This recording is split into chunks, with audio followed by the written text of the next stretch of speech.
May last year, flash floods in Kasese district killed at least 8 people after River Nyamwamba burst its banks.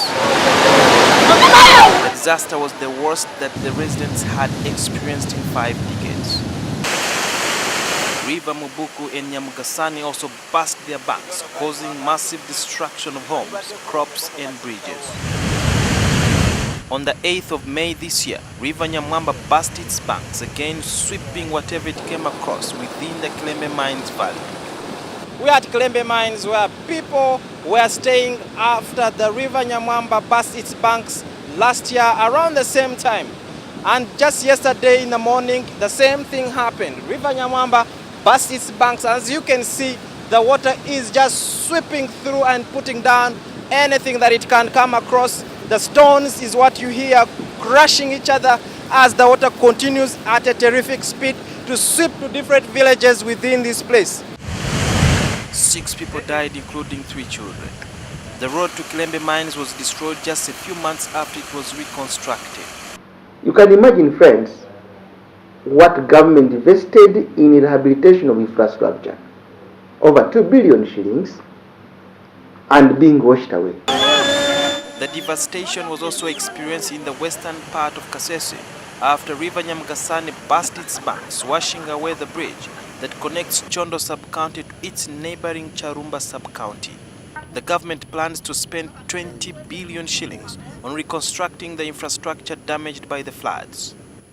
And the information we have from the Minister of Finance is that we should have the funds so we get started as soon as possible. But district leaders in Kasese believe less money would have been spent in rebuilding roads and bridges if the rivers are completely de-silted. This channel was stopped from flooding over to the people. Even these floods will maintain the original course of the river. Like such a machine, it may take, say, 800,000 per hour. That one alone. So the bigger one, what they call a D10, I think a bulldozer, a real bulldozer. This is just an excavator. A bulldozer might even be around 1.5 or 2 million per hour. The district problems are compounded by the sum of money it receives from the central government for managing disasters each financial year. Our budget for disaster preparedness for this financial year has been around 20 million. And nearly we have spent everything. Kasese has one of the most functional disaster committees, by the way, in the country.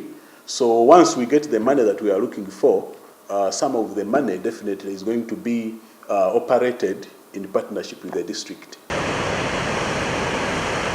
In the 1960s, a Canadian company that was managing the copper mines built a water barrier at an area called Chanuchi about 2 kilometers from Kalembe Mines Valley. But most of the barrier has since been destroyed. The 2 floods that ravaged the district were disasters that many locals believe were bound to happen given the breakdown of the barriers set up by the Canadians. Sudil Biarhanga, NTV.